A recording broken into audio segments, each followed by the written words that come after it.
मेरी आवाज सुनो जनसभा के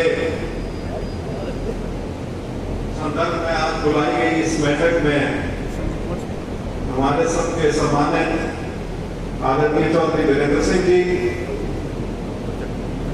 मेरे पिताजी के बहुत ही पुराने साथी सहयोगी आदरणीय श्री विजय कौशिक जी,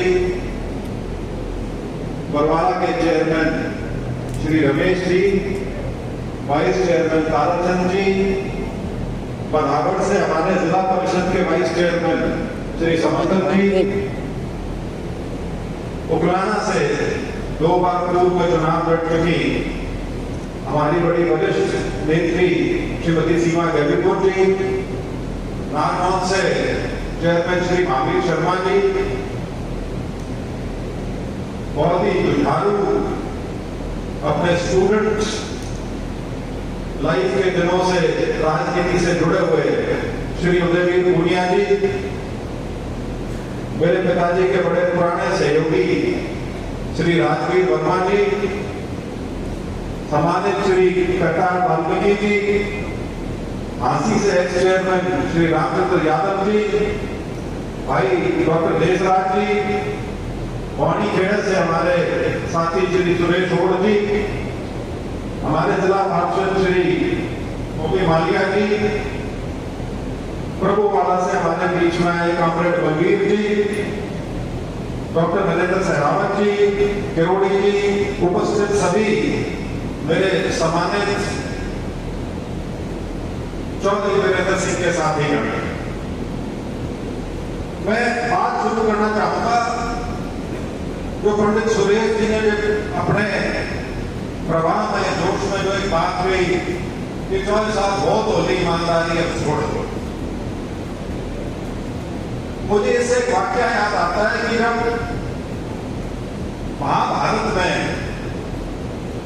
जब भगवान कृष्ण ने अपना आखिरी कोशिश कर ली थी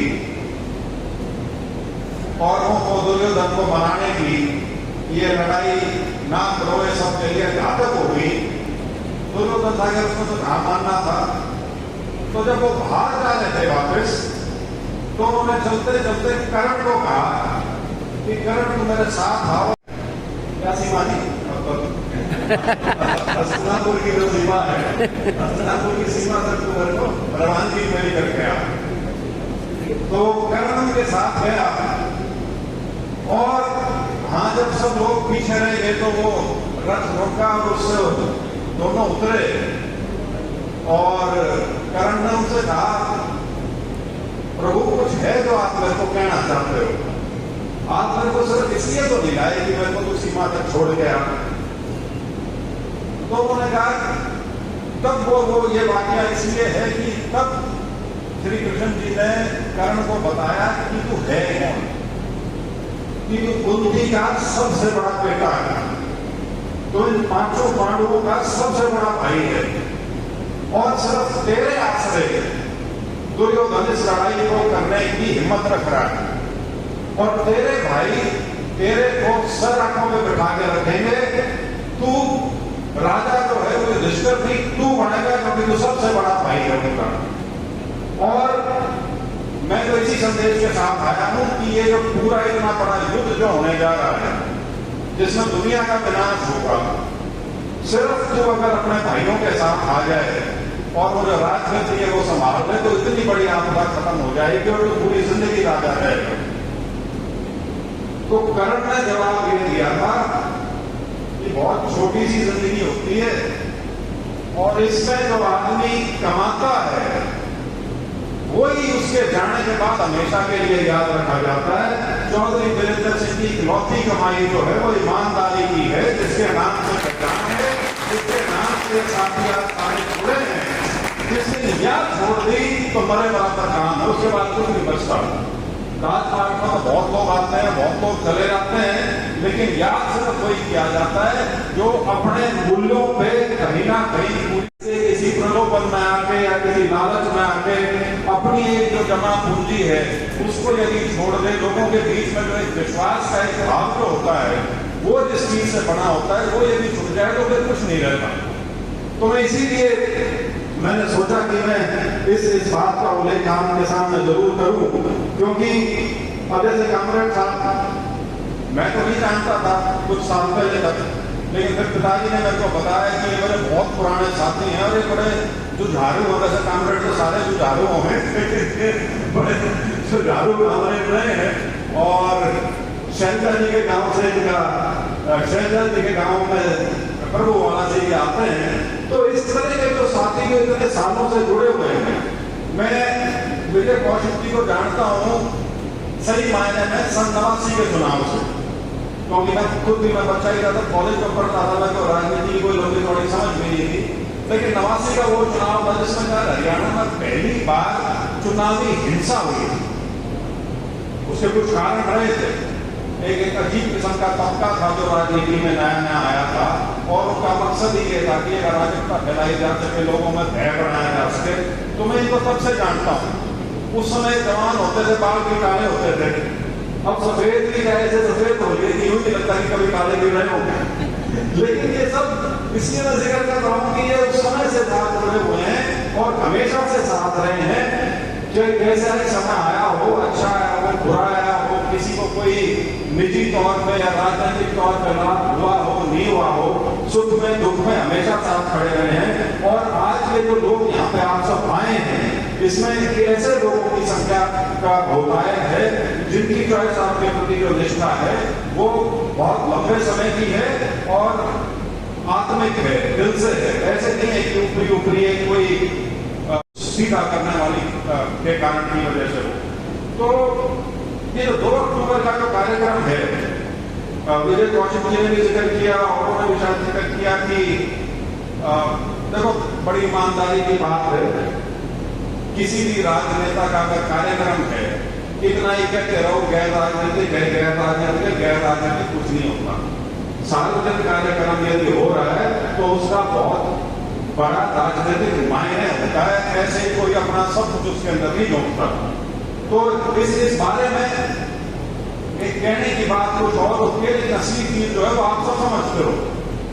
और आप सब राजनीतिक लोग हो, भले ही डायरेक्टली राजनीति में ना जुड़े हुए हो, लेकिन राजनीतिक सूझबूझ रखने वाले लोग। और राजनीति का बड़ा सीधा सा असूल है कि जिसके दिलों में तेल है उसी की पूछ होती है, और तेल खत्म हो गया हो तो उसके बाद कोई नहीं पूछता किसी।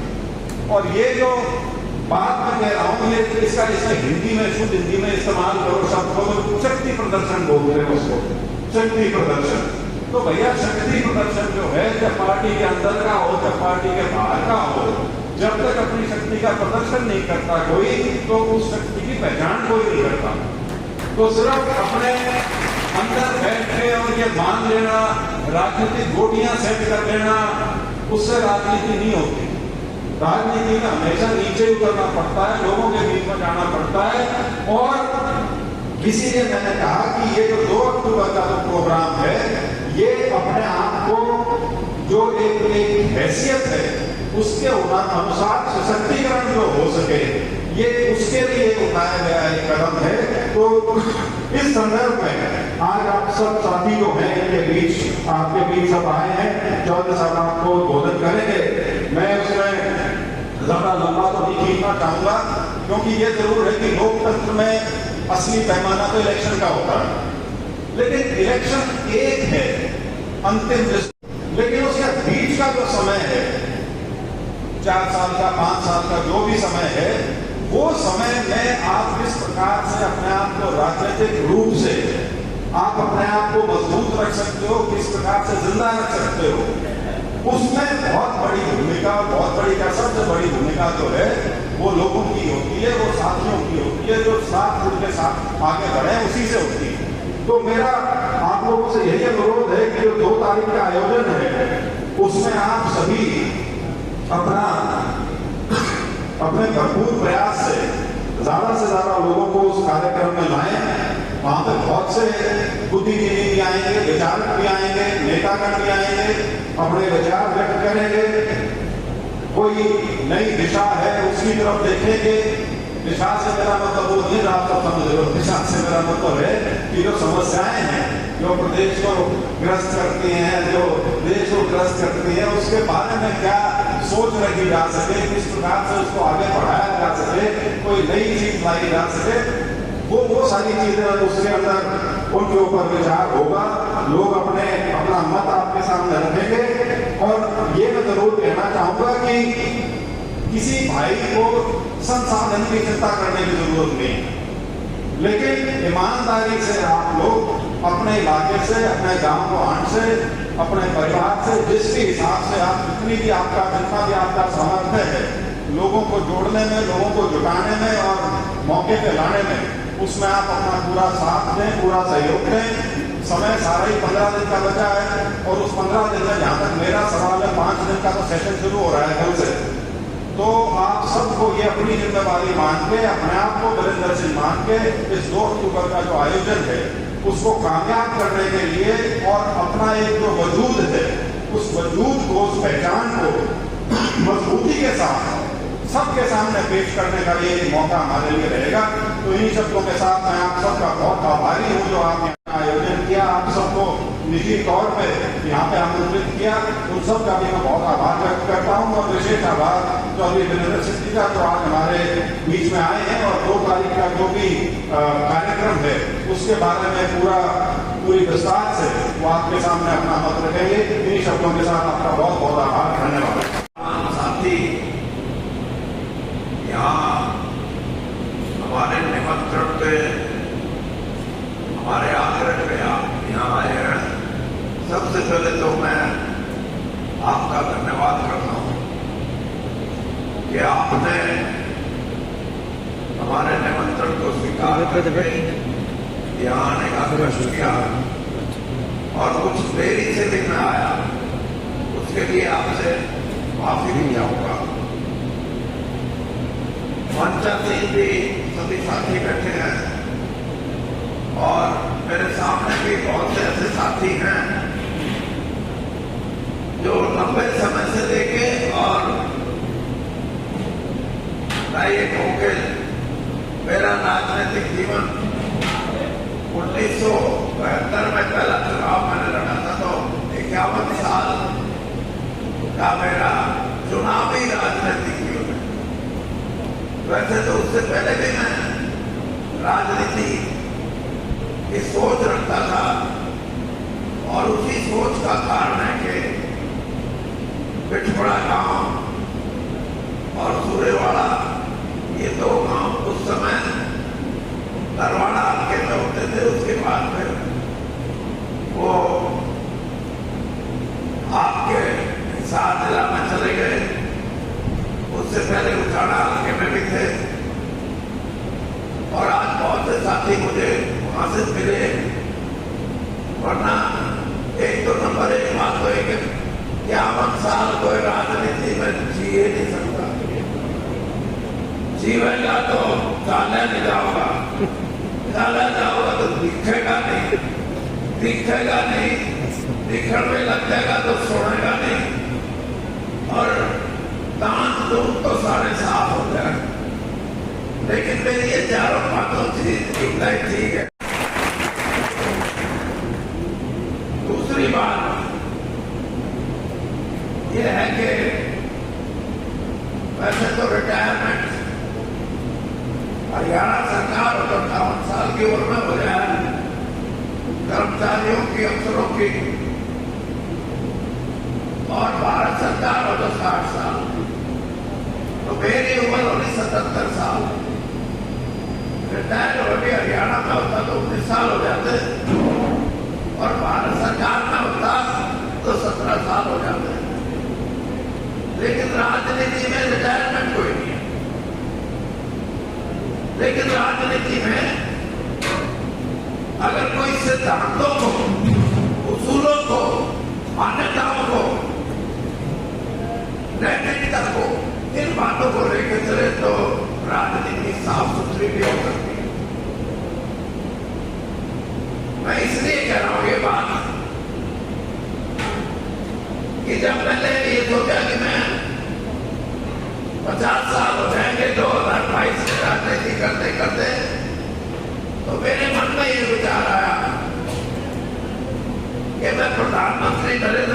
को एक चिट्ठी लिखूं और उसमें ये लिखूं कि मेरा 50 साल का चुनावी राजनीतिक जीवन है और मैं आपकी सरकार में कैबिनेट मिनिस्टर हूं और 3 साल से ज्यादा समय अभी मेरा बाकी है राज्यसभा का। लेकिन मैं ये चाहता हूं कि मेरा बेटा जो एक IAS अधिकारी है, कमिश्नर का जिसका रैंक है,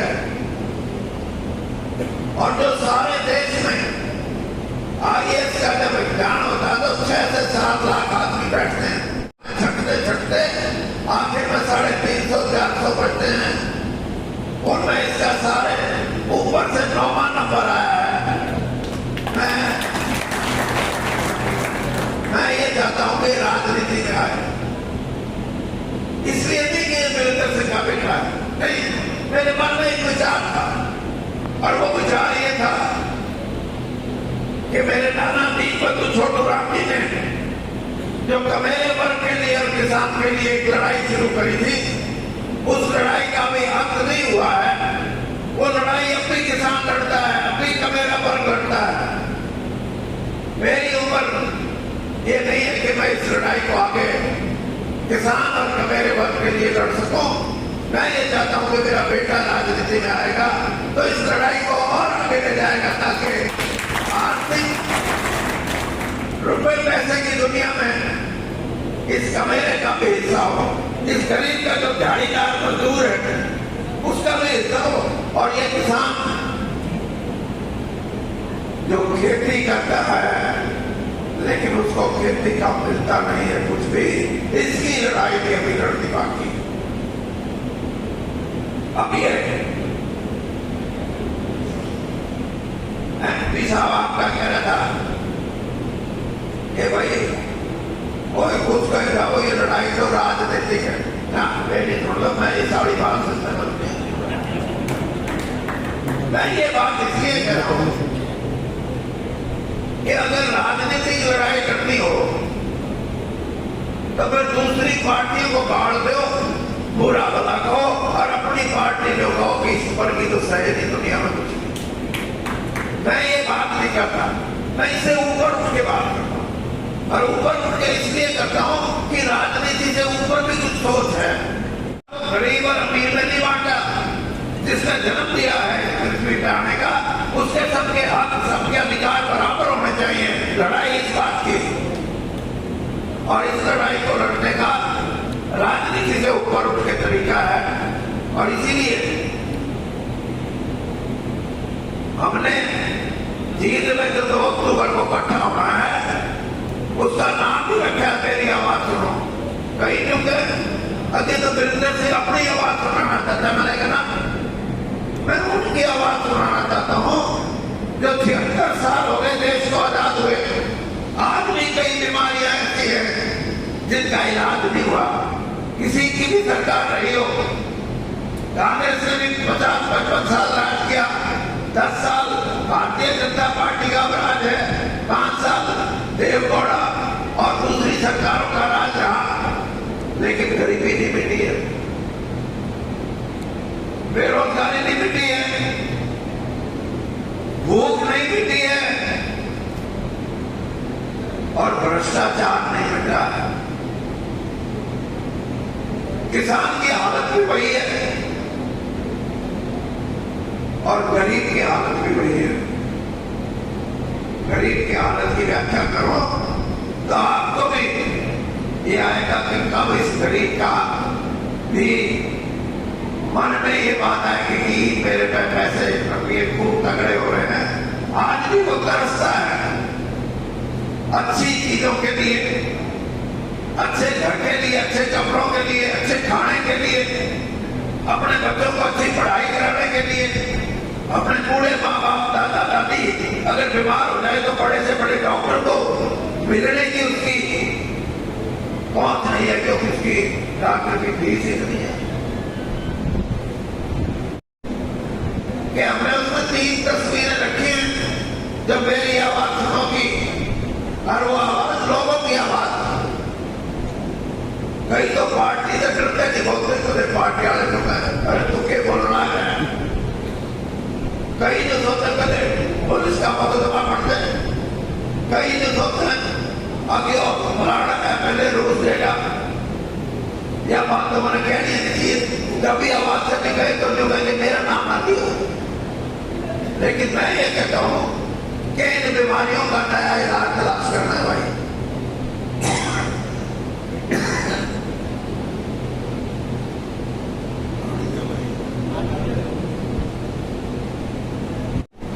नई आवाज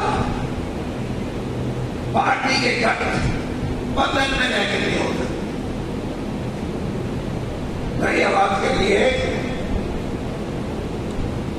हमने ये सोचा कि हमने एक ऐसा कार्यक्रम करें जिसमें अखबार में लिखने वाले बुद्धिजीवी हैं।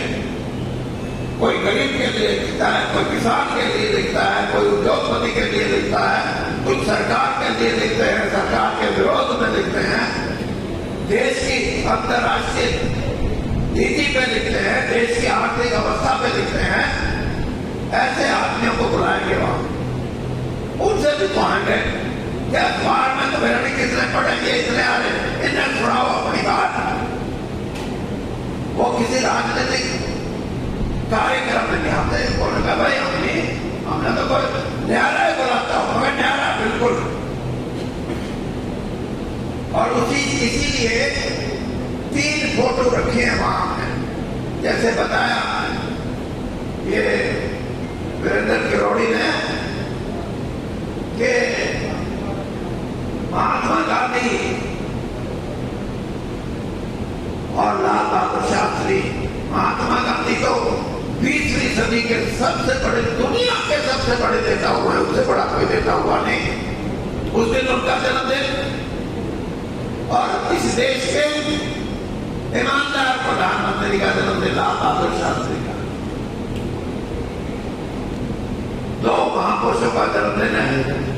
मैंने भी हिसाब बताया, सरकारी छुट्टी है, उससे पहले दिन इतवार है और उससे पहले दिन शनिवार है। तो मैंने कहा लोगों ने भी अच्छी फुर्सत होगी और हम अच्छे लोग इकट्ठे करके लोगों के जो विचार हैं बुद्धिजीवियों के, जो विचार हैं राजनीतिक विशेषज्ञों के, जो विचार हैं आज की दुनिया में युवा पीढ़ी के, इन विचारों को लोगों तक छोड़ेंगे। इसलिए 3 फोटो लगाएंगे, 3 फोटो नजर आएंगे उस दिन। एक फोटो होगी शहीद आजम भगत सिंह की, दूसरी फोटो होगी डॉक्टर भीमराव अम्बेडकर की, तीसरी फोटो होगी वीर बंधु चौधरी छोटू राम की। ये 3 फोटो का मतलब समझा देता हूं, फिर आप मानना कि राजनीति से ऊपर उठ के शहीद भगत सिंह ने इस देश की युवा पीढ़ी को कहा था कि राजनीतिक आजादी चाहिए और राजनीतिक आजादी संघर्ष से मिलती है, लड़ के मिलती है। और इसीलिए 23 साल की उम्र में उसने इस देश के युवाओं को तैयार किया कि आजादी की लड़ाई में शामिल हो जाओ। और उनको फांसी भी हुई, अंग्रेज ने उनको मृत्यु दंड दिया। लेकिन आज भी कोई ये कहे कि राजनीतिक आजादी दिलाने की अलग किसने जगाई थी, तो वो अकेला महापुरुष है, वो है शहीद आजम भगत सिंह। और दूसरी, मैंने जैसे कहा कि डॉक्टर भीमराव अम्बेडकर वो दलित समाज से आते थे। उनके मन में एक ही भाव था कि मेरे देश का संविधान ऐसा बने जिसमें मेरा दलित समाज, जिसको शोषित, वंचित, पीड़ित समाज बोलते हैं, उसको इतनी शक्ति मिले सामाजिक रूप से कि सारे भाई आपस में ये कहें कि हम सब बराबर है, हमारे में कोई ऊंच नीच का फर्क नहीं, हमारी भावनाएं एक हैं, हम एक रहना चाहते हैं। और आर्थिक विकास में भी हमारी हिस्सेदारी इतनी हो, ये सोच पैदा की गरीब के लिए, कबीले वर्ग के लिए, मजदूर के लिए, वो डॉक्टर भीमराव अम्बेडकर ने की। और किसान के लिए दीन बंधु चौधरी छोटू राम ने पैदा की। उसने कहा कि ये मेहनत करने वाला, जिसको हम कहते हैं कि अन्न पैदा करता है, अन्न खाता है, ये दूसरों का तो पेट भरता है, लेकिन सामाजिक व्यवस्था, आर्थिक व्यवस्था ऐसी है कि इसके परिवार का बच के खुद का पेट खाली रहे। ऐसी दशा में उन्होंने कहा कि मैं इस किसान वर्ग को जो खेती करने वाला है, इसको मैं जगाऊंगा, इसको जमीन पे मालिकाना हक दिलाऊंगा, इसके जीवन में आगे बढ़ने के लिए इसके मन में एक जोश पैदा करूंगा। इसलिए तीसरी आर्थिक दशा को सुधारने के लिए छोटू राम जी ने किसानों के लिए लड़ाई लड़ी, कबीरा वर्ग के लिए लड़ाई लड़ी। और मैं आपको एक बात बताना चाहता हूं, ये चौधरी देवीलाल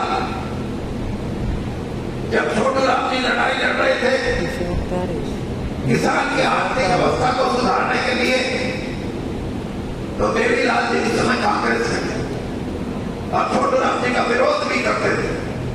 लेकिन छोटू राम जी उनको बुला के कहते थे, बेटा ये अंग्रेज तो चला जाएगा, राजनीतिक आजादी भी मिल जाएगी, लेकिन ये जो गरीब किसान है, जो खेत में मेहनत करने वाला है, इसको आजादी नहीं मिलेगी, क्योंकि आदमी कर्जे के नीचे दबा हुआ है।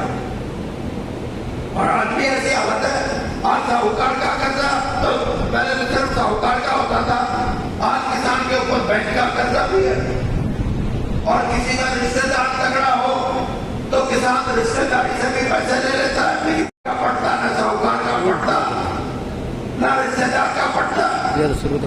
ऐसी व्यवस्था है। तो वो कहते कि भाई देवीलाल जी, तो जो नौजवान बच्चा है, तेरी लड़ाई तो ठीक है, आजादी की लड़ाई, लेकिन अगर इस लड़ाई के बाद अंग्रेज चला भी गया और काला अंग्रेज बैठ गया आके, फिर भी तेरे किसान को कुछ दिन साफ मिलेगा। और ये बात मैं आपको 80 साल पहले की बता रहा हूं, लेकिन आज भी कितनी सार्थक इसलिए है कि एक मिसाल देकर समझाना चाहता हूं आपको। मैं 1966 में कॉलेज में था, बीए फाइनल का विद्यार्थी। वो पहला साल था जब किसान के लिए गेहूं का एमएसपी 74 रुपए क्विंटल सरकार ने शुरू किया था। कोई 74 रुपए क्विंटल के हिसाब से क्यों, अगर किसी चीज कम बिके तो आप खरीदें। और मेरा जो प्रोफेसर था उस टाइम जब मुझे पढ़ाता था, उसकी तनख्वाह थी 274 रुपये। आज किसान का तो 74 से और 2130 तक कितना, 2115 है, कितना है? अरे क्यों मैं तो बता देना, 2100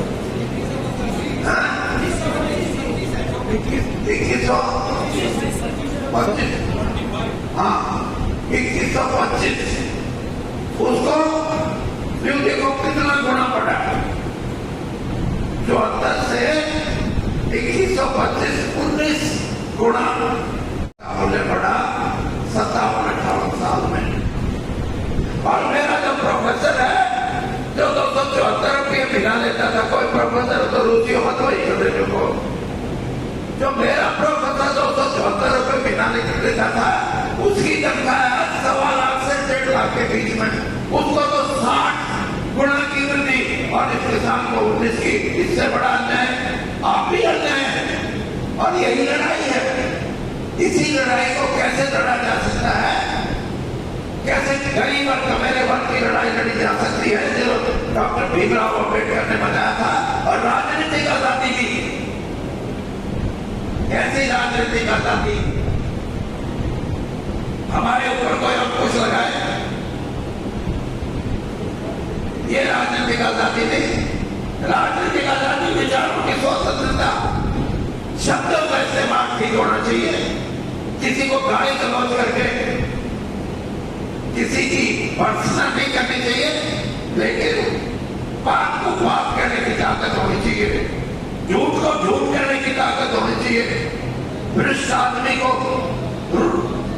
सूदखोर आदमी को, भ्रष्ट आदमी को ये ताकत होनी चाहिए कि ये सरकारी नौकरी में रह के भी भ्रष्टाचार करता है। आपने देखा होगा कई जगह सरकार ने छापे मारे, बड़े बड़े अधिकारी थे, एक जगह तो मियां बीबी दोनों बड़े अधिकारी थे, उनके घर का जब छापा मारा तो इतने नोट निकले कि आंखियां तक गिने नहीं गए, मशीनें बनाई मंगाई गई, 3 दिन तो मशीना के नोट गिनने में लाके इतना बड़ा भ्रष्टाचार होगा समाज में तो कहानी भी खत्म होगी। कौन जिम्मेवार है इसका? मैं ये कहता हूं कि ये बीमारियां अंग्रेज के राज में भी थी, भ्रष्टाचार भी था, गरीबी भी थी, भूखमरी भी थी, बेरोजगारी भी थी। आज हमारे बच्चे, पंजाब में तो पहले से था, आज हरियाणा के किसी गांव में चले जाओ 100, 200, 250, 300 बच्चे विदेशों में जाने की सोच रहे हैं। ये बच्चों को तो चाल चल रहा है ना, उन्हें जो मेरा है, जिस दिन बाप मर गया धरती बटेगी तेरे मन में तो 1 किला में नहीं आता पूरा, उसको पता है कि 1 किले में क्या तो खाओगा, क्या कमाओगा, क्या पेट भरेगा, क्या परिवार का काम करेगा। इसलिए अगली आने वाली गरीबी से डरते हुए हमारे बच्चे भाग रहे हैं। इसके लिए भी कोई पुख्ता इंतजाम हो। ये बातें हम सारी 2 तारीख को करके महात्मा गांधी के जन्मदिन पे, लाल बहादुर शास्त्री के जन्मदिन पे कई आदमी हो गए। ये वीरेंद्र सिंह तो दबाव की राजनीति करता है। मैं मैं कोई बाबा हूं, मैं तो करूंगा। अरे राजनीति का मतलब ये नहीं है कि आप अपने मुंह में ताला लगा के बैठ जाओ और ये कहो जो भी हो रहा है ठीक नहीं है। और यही वीरेंद्र सिंह ने बात अभी आपको कही है। मैं आपको ईमानदारी से बताता हूं, जो जिन बातों को मैं कह रहा हूं, गरीबी मिटाने के लिए, बेरोजगारी मिटाने के लिए, भ्रष्टाचार खत्म करने के लिए, किसान की हालत ठीक करने के लिए, गरीब और कमाने वर्ग की आर्थिक शक्ति को मजबूत करने के लिए अगर आप तगड़े होकर आ जाओगे, हरियाणा के चारों तरफ से बड़ी संख्या में वहां लोग पहुंच जाने वाले आपसे पूछेंगे कि ठीक कर रहे हो तुम्हारा, मेरा नीचे करेगा। ये राजनीतिक शक्ति लोगों की ताकत से बढ़ती है, वीरेंद्र सिंह की ताकत से नहीं बढ़ती। और इस ताकत को पैदा करना है।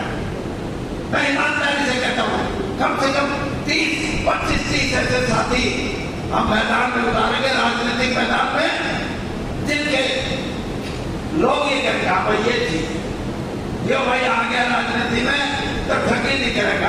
अरे ये भाई फलाना घना पढ़ा लिखा है, ये जो भी बात कहेगा सरकार को झुकना पड़ेगा।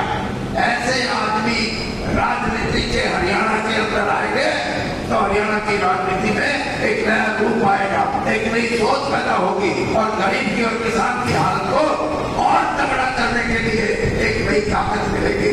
इन बातों के लिए 2 तारीख को, 2 अक्टूबर को दिन में आप सभी भाइयों से मेरा हाथ जोड़ के निवेदन है कि एक बार ऐसा दमोड़ा क्या करना, दमोड़ा ऐसा लाके एक ऐसा दमोड़ा मार दो कि ये नई राजनीतिक सोच, ये नई राजनीतिक बात, ये गरीब कल्याण की बात, ये किसान को ऊंचा उठाने की बात, यहाँ के नौजवानों को विदेशों में जाते हुए तकलीफ ना उठाएं, जाने तकलीफ ना उठाएं, सारी सुविधाएं सरकार की हो।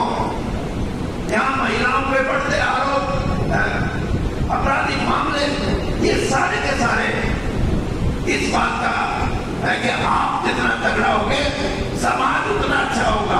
आप जितना तगड़ा होगे लोगों की आर्थिक अवस्था इतनी तगड़ी होगी। और भाई इसीलिए मैं कहता हूं कि राजनीति में अच्छे आदमी आएंगे तो राजनीति का निखार आएगा। निखार और अभी ये 30 आदमी उसी पार्टी के नेतृत्व होंगे, बीजेपी में रहेगा, जाएगा, कांग्रेस में आवेगा तो नहीं आवेगा। मैं आपको कहता हूँ ये वो पार्टी दारा दो रामी रही मैं हमारे साथ जोड़ दो, हमारे साथ कर लो, जो कर लो, ये है मेरी सोच का हिस्सा। और ईमानदारी की बात है, भगवान ने अब 2 साल दिए, 5 साल दिए, 10 साल दिए, इतना तो मैं नहीं जानता, लेकिन जितनी भी उम्र है इसमें मेरा तो मैंने तो बहुत कुछ किया। मेरे को तो हर आदमी ने इज्जत भी दी। प्रधानमंत्री नरेंद्र मोदी ने इस हरियाणा के अंदर 5 बड़े वजीर पढ़े 75-76 साल में, जिनको सीधा कैबिनेट मिनिस्टर बनाया, उनमें 4 तो थे तो मुख्यमंत्री रह चुके थे। देवीलाल जी, राव वीरेंद्र सिंह जी, भजन लाल जी, बंसीलाल जी, ये चारों मुख्यमंत्री रहे जब कैबिनेट में बड़े मंत्री बने थे। और आपका ये भाई मुख्यमंत्री नहीं था, लेकिन प्रधानमंत्री नरेंद्र मोदी जी ने मुझे उनके बराबर का मंत्री बना के भेजा। ये आपकी इज्जत है, इस इलाके की इज्जत है। और कांग्रेस में भी मैं ये बताता हूं कि राजीव गांधी जी के मरने से कोई 10 दिन पहले की बात है, उनकी सिक्योरिटी में, उनकी सुरक्षा में एक दिल्ली पुलिस का इंस्पेक्टर था और उसकी रिश्तेदारी थी कैथल में और अग्रवाल बिरादरी से था। 10 दिन पहले मेरे को आगे कहने लगा, ये बोला आप तो मैंने नहीं जानते चौधरी साहब, मेरी कैथल रिश्तेदारी है और शोरे वाला जो वहां एमएलए होते थे ना, उनका मैं रिश्तेदार हूं। और जो ये हमारा साहब है ना, यो मैंने कई बार राजीव गांधी अपनी गांठ को चलाया करते, राजीव गांधी तो कई बार कहता सुना कि मैंने वीरेंद्र सिंह जैसे अगर 20 आदमी भी इस देश में मिल जाए तो मैं इस देश की तकदीर और तस्वीर बना सकता। लेकिन बात तो ठीक है, हमने राज छोड़ा, हम ईमानदारी की बात करते रहे, हम नैतिकता की बात करते रहे, हम सिद्धांतों की बात करते रहे। और जिन्होंने राजनीति में चोर चक्का बटके करना था वो हमेशा हमारे को ठगते रहे। एक बार मौका मिला था, उस वक्त परमात्मा ने नहीं सुनी, राजीव गांधी इस दुनिया से चले गए। लेकिन एक बात मैं आपको करके जाता हूँ, वीरेंद्र सिंह को कुछ मिला, सब मिला, लेकिन अगली राजनीति में इस हरियाणा के युवाओं को एक नई दिशा देके आगे करना चाहता हूँ। मेरा अपना कोई उसमें से दाग नहीं कि मैं कुछ बढ़ने की बात सोचूं, लेकिन एक नई दिशा की राजनीति जिसमें ईमानदारी भरपूर हो, जिसमें सच कहने की ताकत भरपूर हो और जो गरीब की, किसान की लड़ाई लड़ सके, ऐसे वर्ग को साथ लेके चलने के लिए आपसे यही कहूंगा कि एक बार, आखिरी बार इतना बड़ा साथ दे दो कि राजनीति, स्वच्छ राजनीति के दरवाजे, स्वच्छ राजनीति, यही बात